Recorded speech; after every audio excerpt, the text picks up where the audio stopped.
Hello friends, எல்லாரும் எப்படி இருக்கிறீங்க? இது உங்கள் மணிமொழியின் கதை களஞ்சியம். உங்களோட ஹெட்ஃபோன்ஸை மாட்டிக்கோங்க. உங்கள் கண்களை மூடி இந்த கதையில் வர கதாபாத்திரங்களை கற்பனை பண்ணிக்கோங்க. உங்களுக்கு ஒரு நல்ல கதை படிக்கிற அனுபவத்தை நான் கொடுக்க ட்ரை பண்ணுறேன். இது வரைக்கும் நம்ம சேனலை நீங்கள் சப்ஸ்கிரைப் பண்ணலைன்னா சப்ஸ்கிரைப் பண்ணிக்கோங்க. பிடிச்சிருந்தா லைக்கும் தட்டிடுங்க. இப்போ வாங்க கதைக்குள்ளே போகலாம். சாண்டில்யனின் கடல் புறா, பாகம் 2, அத்தியாயம் 43. இனிப்பும் கசப்பும். அக்ஷயமுனையில் இறுதியாக நடவடிக்கை தொடங்க வேண்டுமென்று இளைய பல்லவன் அமீருடன் திட்டமிட்ட இரவுக்கும் அந்த திட்டப்படி நடவடிக்கை தொடங்கப்பட்ட இரவுக்கும் இடையே விரவி கிடந்த 13 நாட்களை படைத்தலைவன் பலவிதமாக கழித்தான். அவன் போக்கும் செய்கையும் உத்தரவுகளும் நாளுக்கு நாள் வித்தியாசப்பட்டு வந்தாலும் சில சமயங்களில் ஒன்றுக்கொன்று அடியோடு முரண்பட்டிருந்ததாலும் எந்த யோசனையுடன் எதை உத்தேசித்து அவன் நடந்து கொள்கிறான் என்பது அக்ஷயமுனிவாசிகளுக்கு மட்டுமல்ல, பல்லவர்மனுக்கும் மஞ்சள் அழகுக்கும் கூட புரியாத புதிராயிருந்தது. சில சமயங்களில் அவன் உத்தரவுகளை பிறப்பித்த போது பூரணமாக மது அருந்தியிருந்ததாலும் ஏதாவது யோசனையோ உத்தேசமோ அவனுக்கு இருக்கிறதா என்று சந்தேகம் கூட பலருக்கும் ஏற்படவே இத்தகைய குடிகாரனை நம்பியிருப்பது உசித்தமா என்ற சந்தேகம் கூட அக்ஷயமுனை மக்கள் மனதிலும் கடற்கரை கொள்ளைக்காரர் இதயத்திலும் எழுந்திருக்கவே செய்தது. அவன் இட்டது போன்ற உத்தரவுகளை வேறு யார் இட்டிருந்தாலும் அக்ஷயமுனை மக்களும் கொள்ளைக்காரரும் புறக்கணித்திருப்பார்கள். ஆனால் என்ன காரணத்தினாலோ இளைய பல்லவன் இட்ட உத்தரவுகளை அத்தனை அவநம்பிக்கையிலும் நிறைவேற்றுவதிலேயே முனைந்தார்கள். ஒவ்வொரு முறையும் அவன் உத்தரவிட்ட போதும் அதை ஒப்புக்கொள்ளும்படி ஏதோ ஓர் இனம் புரியாத அபூர்வ சக்தி ஒன்று அவர்களை உந்தவே செய்தது. குடிவெறியில் உளறலுடன் உத்தரவுகள் வெளிவந்த போது இடையிடையே திடீரென கண்களில் தெரிந்த ஈட்டி பார்வைகள் உத்தரவை மீறுவது பெரும் அபாயம் என்பதை எச்சரிக்கை செய்தன.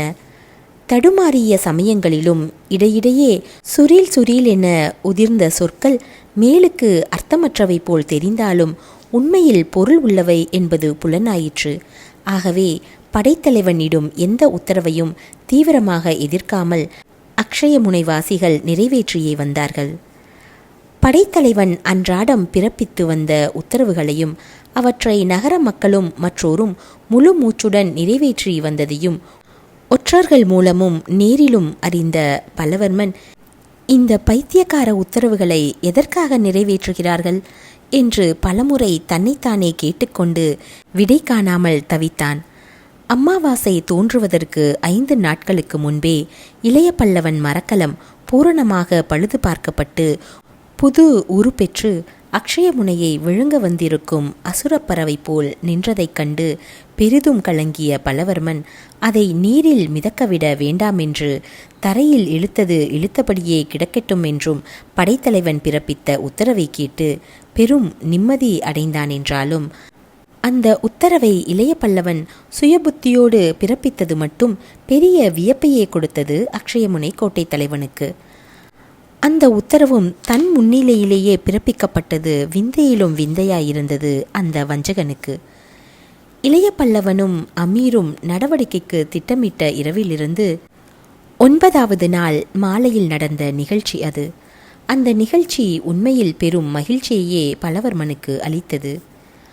அம்மாவாசை இருள் கவ்விய அடுத்து 5 நாட்கள் இருந்த அந்த மாலை நேரத்தில் அக்ஷயமுனை கோட்டையை நோக்கி ஒரு கண்ணையும் கடலின் பெரும் நீர்ப்பரப்பை நோக்கி மற்றொரு கண்ணையும் காட்டிக்கொண்டு பெரும் இறக்கைகளுடன் சற்றே மழுங்கிய பின்பகுதியின் காரணமாக பயங்கரத்துடன் அழகையும் இணைத்து கொண்டு நின்ற அந்த பெரும் மரக்கலத்தை நோக்கி இளைய பல்லவன் நடந்து செல்வதை உப்பரிக்கையிலிருந்து கவனித்த பல்லவர்மனும் அந்த மரக்கலத்தால் கவரப்பட்டவனாகி உப்பரிக்கையிலிருந்து இறங்கி காவலரையும் அழைத்து கொள்ளாமல் தனது புரவியிலேறி கடற்கரையை நோக்கி சென்றான்.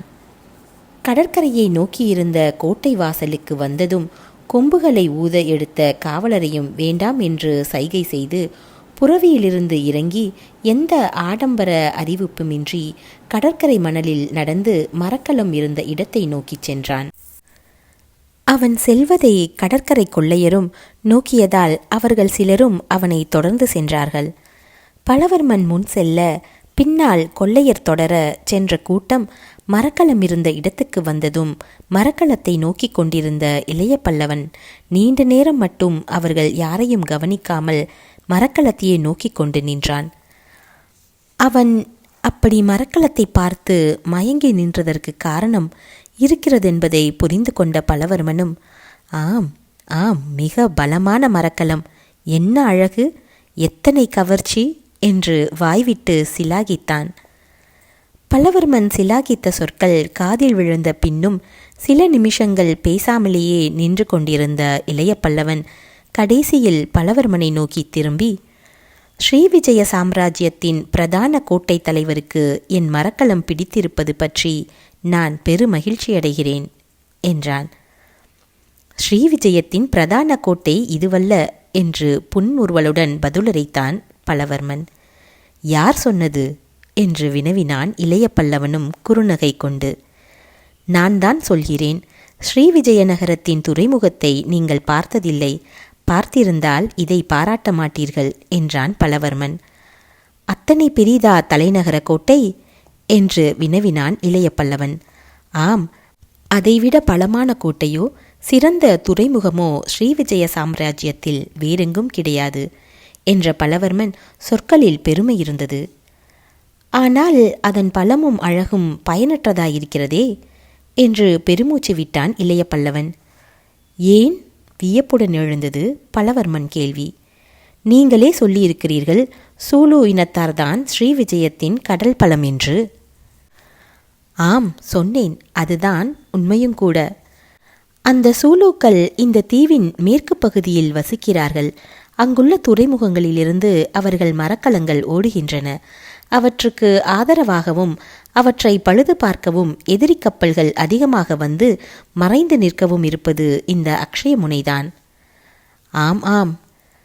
ஆகையால் ஸ்ரீவிஜயத்தின் சார்பாக நடத்தப்படும் கடற்போரோ கடற்கொள்ளையோ இந்த துறைமுகத்திலிருந்துதானே நடக்கிறது. கடற்கொள்ளை என்று அதற்கு பெயரல்ல, தற்காப்புக்காக நடத்தப்படும் போர். பெயரில் என்ன இருக்கிறது? நடப்பது எதுவாயிருந்தாலும் இங்கிருந்துதானே நடக்கிறது. ஆம், அத்தனை பாதுகாப்பை நீரில் அளிக்கும் இந்த துறைமுகத்தை விட ஸ்ரீவிஜயநகர துறைமுகம் எப்படி சிறந்ததாகும்?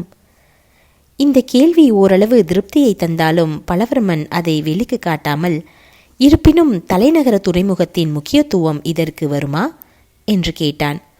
முக்கியத்துவம் என்பதும் அல்லாததும் உபயோகத்தை பொறுத்து இருக்கிறது. இது அத்தனை முக்கியம் என்று நினைக்காவிட்டால் நான் இங்கு வருவேனா என்று கூறி பெரிதாக நகைத்தான் இளைய பல்லவன். அவன் சிரிப்புக்கு காரணம் தெரியாததால் பிரமிப்புடன் அவனை பார்த்த பல்லவர்மனை மீண்டும் நோக்கி சொன்னான் இளைய பல்லவன். பல்லவர்மரே, இந்த கோட்டை அத்தனை முக்கியமல்ல என்று நினைத்திருந்தால் நான் இங்கு வந்திருக்கவும் மாட்டேன், இத்தனை பெரிய இணையற்ற கப்பலை இந்த இடத்தில் நிர்மாணம் செய்திருக்கவும் மாட்டேன் என்று.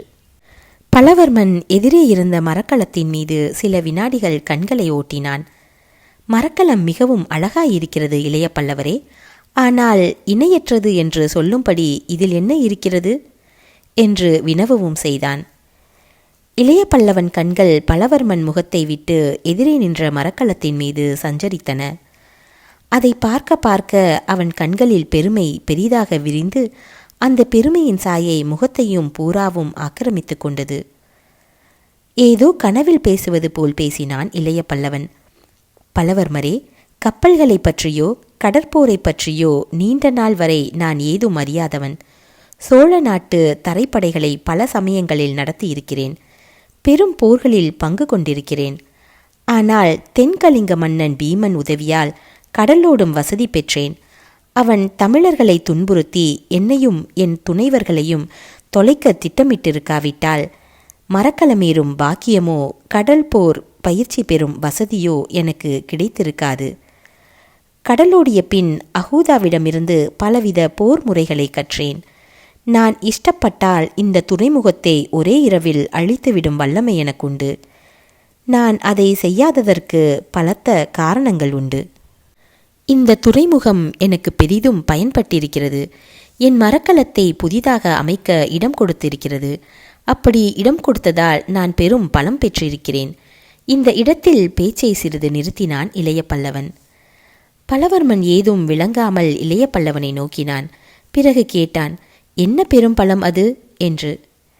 இளைய பல்லவன் முகத்தில் கனவும் பெருமையும் கலந்து தாண்டவமாடின. இதோ காட்டுகிறேன் பாருங்கள் பல்லவர்மரே என்று கனவில் பேசுபவன் போல் கூறிய இளைய பல்லவன் பக்கத்தில் இருந்த கண்டியத்தேவனை நோக்கி, கோட்டை தலைவர் கேட்டது காதில் விழுந்ததா தேவரே என்று வினவினான். விழுந்தது. சங்கடத்துடன் வெளிவந்தது கண்டியத்தேவன் பதில்.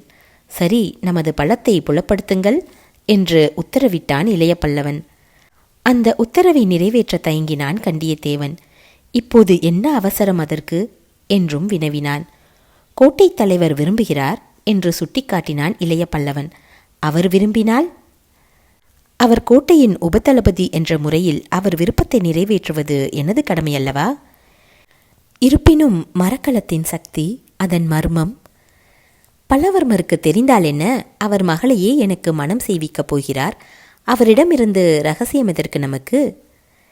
இளைய பல்லவனை தீய்த்து விடுபவன் போல் பார்த்தான் கண்டியத்தேவன்.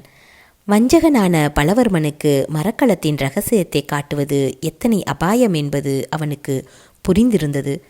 அதுவும் அத்தனை கொள்ளைக்காரர் முன்னிலையிலும் ரகசியத்தை விளக்கினால் அது ரகசியமாகுமா என்ற நினைப்பும் ஏற்படவே தேவன் கண்கள் நெருப்பை கக்கின. அவன் சீற்றத்தைக் கண்ட இளைய பல்லவன் மெல்ல நகைத்துவிட்டு சொன்னான், தேவரே, மனிதன் மனிதனை நம்ப வேண்டும். நம்பாவிட்டால் உலகம் வாழ்வது கஷ்டம். நம்பத்தகாத மனிதர்களும் உண்டு, வெளியிடக்கூடாத ரகசியங்களும் உண்டு என்றான் தேவன். என் மாமன் நம்பத்தகுந்தவர். இதோ இருக்கும் எனது நண்பர்களும் நம்பத்தகுந்தவர்கள் என்றான் இளைய பல்லவன். இதை கேட்ட பல்லவர்மனுக்கும் சரி, கொள்ளையருக்கும் சரி, அவன் தங்களை பாராட்டுகிறானா அல்லது ஏளனம் செய்கிறானா என்பது புலப்படாததால் சற்று நேரம் ஏதும் பேசாமல் நின்றனர். இளைய பல்லவன் அடுத்து இட்ட உத்தரவு அவர்களிடை நம்பிக்கையை விளைவித்தது. ஆகட்டும் தேவரே, இந்த மரக்கலம் என்ன செய்ய முடியும் என்பதை அவர்களுக்கு காட்டும் என்றான். அவன் குரலில் இருந்த கடுமையைக் கண்ட கண்டியத்தேவன் அதற்கு மேல் ஏதும் பேசாமல் மரக்கலத்தின் மீதிருந்த மாலுமிகளை நோக்கி, எல்லோரும் அவரவர் இருப்பிடங்கள் செல்லுங்கள், எந்திரங்கள் சுழலட்டும் என்று இறைந்து கூவினான். பல்லவர்மனையும் கொள்ளையரையும் பிரமிக்க வைக்கும் சம்பவங்கள் அடுத்த வினாடிகளில் நிகழ்ந்தன. மாலுமிகள் சிலர் திடுதிடுவென அந்த கடற்புறாவின் தளத்தில் ஓடுவது அனைவர் காதிலும் விழுந்தது.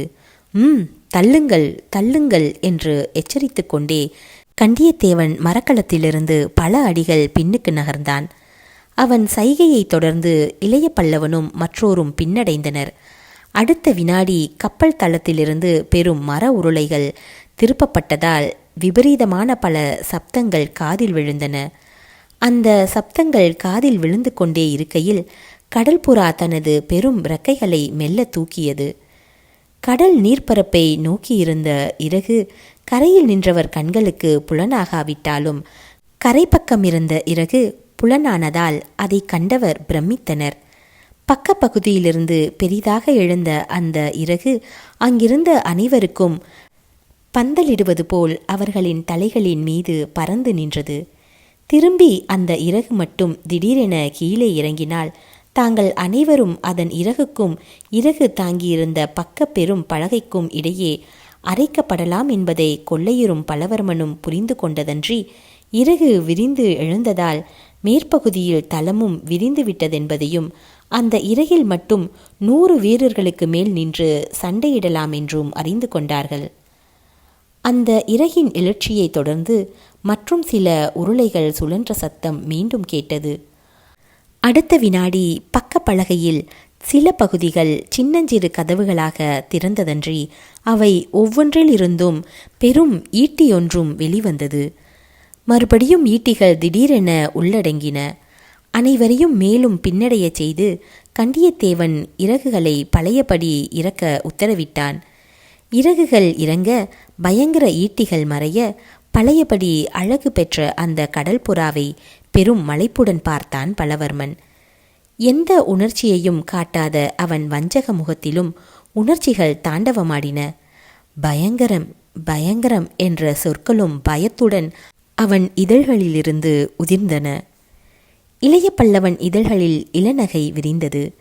பல்லவர்மரே, இந்த பறவையும் இந்த கோட்டையைப் போலத்தான் அழகும் பயங்கரமும் நிறைந்தது. இந்த மரக்கலத்தை போரில் வெல்வது எளிதல்ல. இதன் சூட்சமத்தில் ஒரு பகுதியைத்தான் உமக்கு காட்டியிருக்கிறேன். இது முழுதும் தயாராகட்டும், மீதியை காட்டுகிறேன் என்றான் படைத்தலைவன் குரலில் மகிழ்ச்சி ததும்ப. முழுதும் தயாராகிவிட்டது படைத்தலைவரே. திடீரென குறுக்கே புகுந்தது கண்டியத்தேவன் குரல். இளைய பல்லவன் அவனை ஒரே வினாடி நோக்கினான். நல்லது நல்லது தேவரே, இத்தனை சீக்கிரம் மரக்கலத்தை அமைத்து விடுவீர் என்று நான் எதிர்பார்க்கவில்லை என்றும் கூறினான் ஏதோ விளங்காத ஒளி படைத்த குரலில். முடிந்துவிட்டது படைத்தலைவரே. இன்றே கடலோடவும் போர் புரியவும் இந்த மரக்கலத்தால் முடியும். உங்கள் உத்தரவுக்குத்தான் காத்திருக்கிறேன் என்றான் கண்டியத்தேவன். எதற்கு உத்தரவு என்று வினவினான் படைத்தலைவன். நீரில் மரக்கலத்தை மிதக்கவிட என்றான் தேவன். இதை கேட்ட பல்லவர்மன் முகத்தில் திடீரென பயத்தின் சாயை படர்ந்தது. அதை கன நேரத்தில் கவனித்த இளைய பல்லவன் திருப்திக்கு அடையாளமாக பெருமூச்சு விட்டான். பிறகு கூறினான், சில நாட்கள் போகட்டும் தேவரே என்று. மிதக்கவிடவா? தேவன் குரலில் வியப்பு ஒலித்தது. ஆம், தண்ணீரில் இருந்தால்தான் மரக்கலத்துக்கு சக்தி உண்டு. தெரியும். கரையில் கிடக்கும் மரக்கலம் கரையில் இருக்கும் முதலையை போன்றது, சக்தியற்றது. அதுவும் தெரியும். தெரிந்துமா? மேற்கொண்டு பேசவில்லை தேவன். அவன் முகத்தில் வெறப்பு அதிகமாக மண்டி கிடந்தது. ஆம், தெரிந்துதான் சொல்கிறேன். இன்னும் சில தினங்கள் இது கரையில் இருக்கட்டும். நீரில் இருந்தால் இது துறைமுகத்தை தடுத்து நிற்கும். மற்ற மரக்கலங்கள் துறைமுகத்தில் நுழைய முடியாது என்றான் இளைய பல்லவன். அவன் உத்தரவு மேலும் மேலும் பிரமிப்பையே அளித்தது கண்டியத்தேவனுக்கு. மற்ற மரக்கலங்களை தடை செய்வதுதானே போர்க்களத்தின் தொழில். அதை ஏன் தடுக்கிறார் இவர்? அதுவும் அபாயம் எதிர்நோக்கி இருக்கும் இந்த நிலையில் என்று தன்னைத்தானே கேட்டுக்கொண்டான் கண்டியத்தேவன். கண்டியத்தேவனுக்கு கசப்பாயிருந்த அந்த உத்தரவு இனிப்பாயிருந்தது பல்லவர்மனுக்கு. அவனுக்கு மேலும் கரும்பாயிருக்கும் வார்த்தைகளை சொன்னான் இளைய பல்லவன். தேவரே, வேறு எந்த மரக்கலம் துறைமுகத்தில் நுழைந்தாலும் நீங்கள் தடை செய்ய வேண்டாம். தடை செய்ய நமக்கு என்ன உரிமை இருக்கிறது? தடை செய்ய வேண்டியவர் இவர் என்று பல்லவர்மனை காட்டிவிட்டு கோட்டையை நோக்கி நடக்க துவங்கினான் இளைய பல்லவன். அவன் போகும் திக்கை சில வினாடிகள் பார்த்துவிட்டு கடல் புறாவையும் நோக்கிவிட்டு மனதிலிருந்து இறங்கிய சுமையுடன் மாளிகை அறைக்கு திரும்பி ஆசனத்தில் பொத்தென்று விழுந்தான் பல்லவர்மன். அப்பொழுது இரவு 3 தீபங்கள் எரிந்து கொண்டிருந்தன. தப்பினேன் இன்று. நல்ல வேளை இளைய பல்லவன் முட்டாள்தனமாக உத்தரவையிட்டான். இல்லையேல் நாளை இரவு வரவேண்டிய இடும்பன் எப்படி வருவான்? அந்த அசுர பறவையை யார் தாண்டி வர முடியும்? அப்பப்பா, சோழ நாட்டு மரக்கல வித்தையில்தான் எத்தனை மர்மங்கள்! இப்பொழுது புரிகிறது ஏன் சோழர்களுக்கு கடாரம் பணிந்ததென்று என்று தனக்குள்ளேயே பலமுறை சொல்லிக் கொண்டான். அப்படி சொல்லிக்கொண்டே அவன் நினைப்பிலேயே கண்களை மூடினான். மூடியவன் தூக்கத்திலும் பேசினான். உத்தரவு நல்லது, கண்டியத்தேவனுக்கு கசப்பு, எனக்கு இனிப்பு என்று முணுமுணுத்தான். அப்படி முணுமுணுத்தவன் யாரோ தன்னை உழுக்குவதை உணர்ந்து கண்விழித்தான். அவன் கண்களுக்கெதிரே மஞ்சள் அழகி நின்றிருந்தாள். அவள் நிலையைக் கண்டு பல்லவர்மன் அதிர்ச்சி அடைந்தான். 43ஆம் அத்தியாயம் முடிவு பெற்றது. சாண்டில்யனின் கடல்புறா பாகம் 2 அத்தியாயம் 44. அக்கரமந்திரம் மூடு மந்திரம். உறங்கி கிடந்த தன்னை தொட்டு உலுக்கி எழுப்பிய மஞ்சள் அழகியின் நிலை கண்டு பல்லவர்மன் பேரதிர்ச்சி அடைந்தான் என்றால் அதற்கு காரணம் இருக்கத்தான் செய்தது. முகத்தில் குறு வேர்வை துளிர்த்து கிடக்க, அடர்ந்த கருங்கூந்தல் சற்றே பிரிந்து அலைந்து கிடக்க, ஆடையும் சீர்கெட்டு கிடக்க, பெருமூச்சு வாங்க நின்ற தன் வளர்ப்பு மகளை கண்ட பல்லவர்மன், என்னம்மா, என்ன நேர்ந்து விட்டது உனக்கு? ஏன் இந்த அலங்கோலம் என்று வினவினான். படைத்தலைவரை கேளுங்கள், முதலில் அவரை ஓர் அறையில் அடைத்து வையுங்கள் என்று பெருமூச்சு வாங்க, பேச்சில் சீற்றம் மிதமிஞ்சி தொனிக்க சொன்னாள் மஞ்சளழகி. யார்? இளைய பல்லவனையா என்று கேட்டுக்கொண்டே உறக்கத்தின் மிச்சத்தை உதறிவிட்டு எழுந்து மகளை அணுகி கேட்டான் பல்லவர்மன். ஆம் என்றாள் மஞ்சள் அழகி பெருமூச்சுக்கிடையே. ஏன், என்ன செய்தான் அவன் என்று கவலையுடன் கேட்டான் பல்லவர்மன். சற்று முன்பு என் அறைக்கு வந்தார். என்று தயங்கினாள் மஞ்சளழகி. சொல்லம்மா. பல்லவர்மன் குரலில் ஆதரவும் அன்பும் ஒலித்தன. வந்தவர் குடித்திருந்தார். அதுதான் தெரிந்த விஷயமாயிற்றே.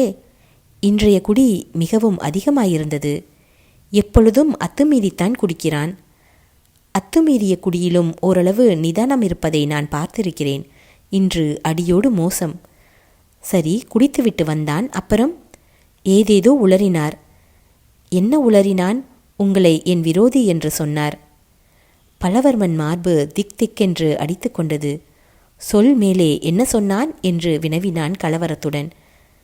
தான் என்னை காப்பாற்ற முடியும் என்று சொன்னார். அதற்கு என்ன செய்வதாக உத்தேசம்? இன்று முதல் நான் இருக்கும் அறை அபாயமாம். மஞ்சளழகி பெரும் சங்கடத்துக்குள்ளானாள். மேலே சொல்ல முடியாமல் தலை குனிந்தாள். பல்லவர்மன் முகத்தில் ஈயாடவில்லை. அப்புறம் என்ன சொன்னான் என்று கேட்டான் அச்சத்துடன். நாளைக்கு எனது அறை அதிக அபாயம் என்றும் ஆகவே என்று ஏதோ சொல்ல முயன்று முடியாமல் தவித்தாள் மஞ்சளழகி. பாதகமில்லை, சொல். எதுவாயிருந்தாலும் சொல். பயம் உச்சஸ்தாயிக்கு செல்ல கேட்டான் பதற்றத்துடன் பல்லவர்மன். மஞ்சளழகி நிலத்தை நோக்கி கொண்டு, ஆகவே எனது அறைக்கு அழைத்தார் என்றாள். இதை சொன்னதும் கண்களை தூக்கி பல்லவர்மனை பார்க்கவும் செய்தாள். நியாயமாக இதை கேட்டதும் கொதித்தெழ வேண்டிய பல்லவர்மன் முகத்தில் ஏதோ பெரும் ஆயாசம் தீர்ந்ததற்கு அறிகுறியாக சாந்தி படர்ந்தது. ஆனால் குரலில் மட்டும் அவன் கொதிப்பை காட்டி, அப்படியா சொன்னான் அயோக்கியன்? அவனை ஒழித்து கட்டிவிடுகிறேன், கொஞ்சம் பொறு என்றான். மஞ்சளழகி விழிகளில் சீற்றம் நிரம்பி நின்றது. பொறுக்கிற விஷயமா இது என்று வினவினாள். இல்லையம்மா, கொஞ்சம் அவகாசம் கொடு என்றான் பல்லவர்மன். நல்ல லட்சணம். இன்னோர் ஆடவன் தனது அறைக்கு என்னை அழைக்கிறான். குடிவெறியில் என் தலைமயிரையும் ஆடையையும் அலங்கோலப்படுத்துகிறான். தந்தை பொறுக்கச் சொல்கிறார். நல்ல விந்தை இது. நீர் ஒரு தந்தையா என்று சுடும் சொற்களை கொட்டினாள் அந்த கட்டழகி. அவள் பதற்றம் கூட அவனை அசைய செய்யவில்லை. அம்மா, இளைய பல்லவன் மிகவும் வஞ்சகன். அவனை திடீரென்று எதிர்கொள்வது அபாயம். மெல்லத்தான் அவனை சமாளிக்க வேண்டும் என்றான் பல்லவர்மன் சற்று நிதானப்பட்டு. அவரிடம் பயப்படுகிறீர்களா என்று கேட்டாள் மஞ்சளழகி குரலில் வெறுப்புடன். ஆம் என்பதற்கு அறிகுறியாக தலையை அசைத்தான் பல்லவர்மன். ஆம், பயப்படுகிறேன். அந்த படைத்தலைவனிடம் விவரமறிந்தால் நீயும் பயப்படுவாய். பெரும் தந்திரக்காரனிடம் நாம் சிக்கிக் கொண்டிருக்கிறோம். நாம் என்ன, இந்த அக்ஷயமுனையும் சிக்கிக் கொண்டிருக்கிறது. மிகுந்த எச்சரிக்கையுடன் நாம் நடந்து கொள்ளாவிட்டால். இந்த அக்ஷயமுனியை பிடித்த நல்ல காலம் இவனுக்கு குடிப்பழக்கம் ஏற்பட்டிருக்கிறது. இவனை உறவாடித்தான் கெடுக்க வேண்டும். நீயும் அவனுடன் உறவாடு. அதாவது உறவாடுவது போல் பாசாங்கு செய். அவன் குடிவெறியில் வாயை கிளறு. சில உண்மைகளும் கிடைக்கும் என்றான். மஞ்சளழகி தன் கருத்த புருவங்களை சற்றே உயர்த்தினாள். கோபத்தாலும் வியப்பாலும் என்ன சொல்கிறீர்கள் என்று கேட்கவும் செய்தாள். அவனுடன் நட்பாயிருப்பது போல் பாசாங்கு செய் என்றான் பல்லவர்மன். பாசாங்கு செய்வது அவசியமல்ல தந்தையே. அவரிடம் என் மனதை பறிகொடுத்திருக்கிறேன் என்றாள் மஞ்சளழகி. அதுதான் தெரியுமே எனக்கு. ஆம் ஆம், நீங்கள் தானே அவரை எனக்கு மணாளனாக்கவும் இந்த அக்ஷயமுனைக்கு உபதளபதியாக்கவும் தீர்மானித்தீர்கள். அதையெல்லாம் நீ நம்புகிறாயா? மஞ்சளழகி மேலும் வியப்பை காட்டினாள். அப்படியானால் நீங்கள் திட்டமிட்டது என்று இழுத்தாள் வியப்புடன். திட்டமிட்டதெல்லாம் இளைய பல்லவனை ஒழிக்க. ஆனால் ஒவ்வொரு திட்டத்தையும் அவன் உடைத்து விட்டான். உன்னை மனம் செய்ய ஒப்பமாட்டான் என்று நினைத்தேன். ஒப்பினான். ஸ்ரீவிஜயத்தின் உபதளபதியாக மாட்டான் என்று நம்பினேன். அந்த நம்பிக்கையில் மண்ணை போட்டு அக்ஷயமுனையை தன் வசப்படுத்தி கொண்டான். அக்ஷயமுனை மக்கள் கொள்ளைக்காரர் அனைவருக்கும் எனது பொக்கிஷத்தை திறந்துவிட்டு மயக்கியிருக்கிறான். அவன் என்ன குடித்தாலும் என்ன அக்கிரமங்களை செய்தாலும் பூர்வக்குடிகளிடமிருந்து அவன்தான் தங்களை காப்பாற்ற முடியும் என்று மக்கள் நினைக்கிறார்கள். அந்த நம்பிக்கையை உடைக்க வேண்டும் என்று சொல்லிய பல்லவர்மன் பேச்சை நிறுத்தி மகளை பார்த்தான். எப்படி உடைப்பது என்று கேட்டாள் மஞ்சளழகி. உன் உதவி வேண்டும் அதற்கு. நான் என்ன செய்ய முடியும்? மெல்ல அவன் மனதை மாற்றி பகிர்பாரிசான் காட்டுப்பகுதியில் இருக்கும் அமீரின் காவலை அகற்றிவிடு. நான் சொன்னால் அவர் செய்வாரா? செய்வதும் செய்யாததும் உன் கையில் இருக்கிறது. என் கையிலா? ஆம், என்னிடம் என்ன சாதனங்கள் இருக்கின்றன? பல இருக்கின்றன. உன் விழிகள், புருவங்கள் என்று மேலும் அடுக்கப் போனவனை, நில்லுங்கள், வெக்கமில்லை உங்களுக்கு என்று சீறி தடுத்த மஞ்சள் அழகி அவனை சுட்டு விடுவது போல் பார்த்தாள். பலவர்மனின் வஞ்சக விழிகள் அவளை அன்புடனும் அனுதாபத்துடனும் பார்த்தன. மகளே, உன் அழகு இணையற்றது. அதற்கு படியாத ஆண்மகன் இருக்க முடியாது. அவனுடன் சகஜமாக பேசி காட்டுப்பகுதியில் உள்ள காவலை சிறிது தளர்த்திவிடு. அப்புறம் நடப்பதை பார். இளைய பல்லவனுக்கு பலவர்மன் இளைத்தவன் அல்ல என்பது தெரிய வரும். உனக்கு அவனால் எந்த தீங்கும் நேரிடாது மகளே. என் ஒற்றர்கள் சதா அவனை கண்காணித்து வருகிறார்கள். அவன் அரைவாயிலில் காவல் புரியும் அவனை சேர்ந்த கல்வரில் ஒருவனை நம் வசம் இழுத்திருக்கிறேன். சிறிதும் அஞ்சாதே. பலவர்மன் கரம் நீளமானது, எங்கும் எட்டக்கூடியது. உன்மேல் அத்துமீறி கையை வைத்தால் இளைய பல்லவன் அதே வினாடி பிணமாகி விடுவான். பயப்படாதே, சொன்னபடி செய். இன்னும் 5 நாட்களில் இந்த அக்ஷயமுனை பழைய நிலையை அடையும். நீயும் பழையபடி இதன் மகாராணி போல் சஞ்சரிப்பாய் என்று சொன்னான் பலவர்மன். அவன் சொற்களை கேட்ட மஞ்சள் அழகியின் முகத்தில் புதிய ஒளி ஒன்று பிறந்தது. சரி தந்தையே என்று கூறிவிட்டு தலையை கோதிக்கொண்டு ஆடையை சீர்படுத்தி கொண்டு தன் அறையை நாடினாள் மஞ்சள் அழகி. அறை கதவை திறந்து மிக வேகமாக அதை மூடி தாளிட்டாள். அவள் தாளிட்டு திரும்பியதும் அந்த அறையின் மூலையிலிருந்த திரைச்சீலையை விலக்கிக் கொண்டு இளைய பல்லவன் வெளிவந்தான். அடுத்த கணம் அவன் அணைப்பில் இருந்தாள் மஞ்சள் அழகி. சலனப்படாத அறை விளக்கு பிணைந்து நின்ற அந்த இருவர் மீதும் தனது பொன்னொளியை வீசியது. அந்த பொன்னொளியில் மஞ்சள் அழகியின் பொன்னிற கன்னங்கள் பத்தரை மாற்று தங்கத்தை பளிக்கும்படியாக பிரகாசித்தன.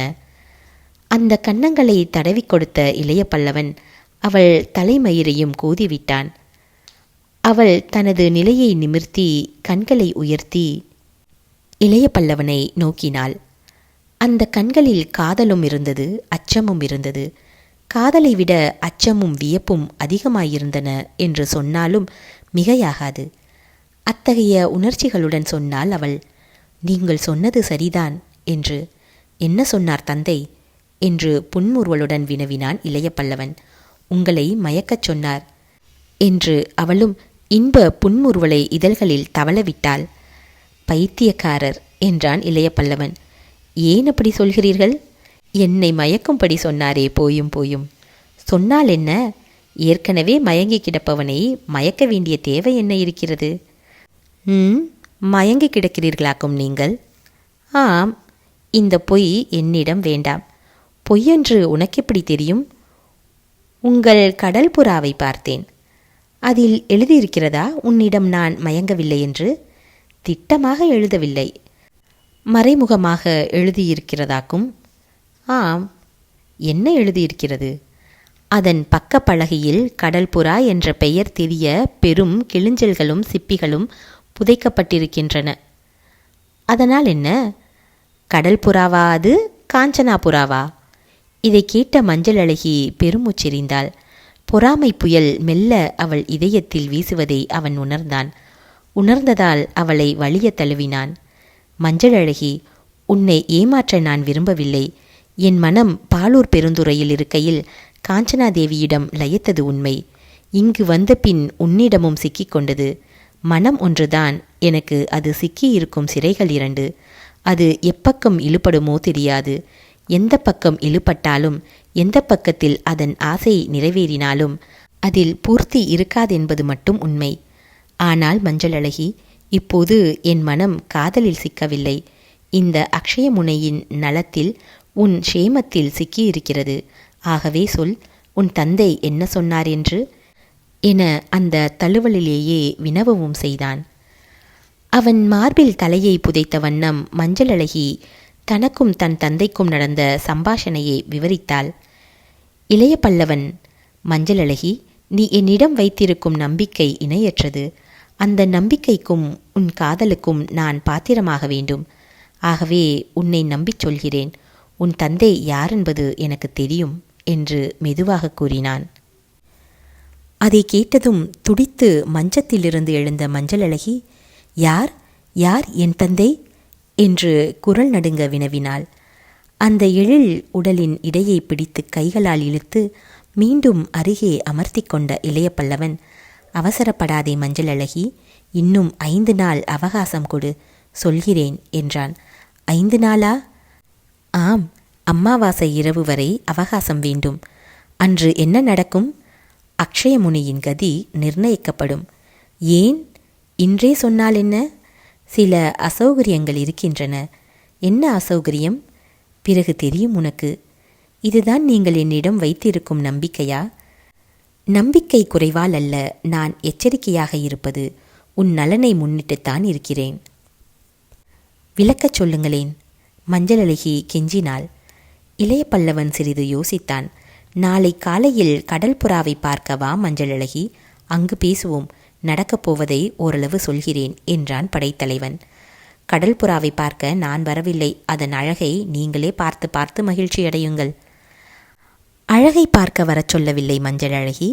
அதன் தளத்தில்தான் நாம் ரகசியமாக பேச முடியும். அந்த விசித்திர கப்பலை நீயும் பார்க்கலாம். மஞ்சள் அழகி தயக்கத்துடன் தலையை ஆட்டினாள். நாளை மாலை மரக்கலத்துக்கு வா மஞ்சள் அழகி. உன் தந்தையின் இஷ்டப்படி நாளை காலையில் பகிட்பாரிசான் மலையில் உள்ள காவலை குறைத்து விடுகிறேன் என்று கூறிவிட்டு இளைய பல்லவன் வெளியேறினான். மஞ்சள் அழகி அன்றிரவு உறங்கவில்லை. புரியாத எத்தனையோ விஷயங்கள் அவள் மனத்தையும் வாட்டி வதைத்தன.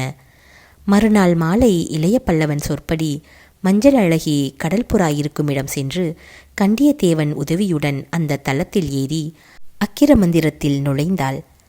அன்றைய மாலைக்கு பிறகு மஞ்சள் அழகி காணப்படவே இல்லை. அவள் எங்கு மறைந்து போனாள் என்பது யாருக்கும் தெரியவில்லை.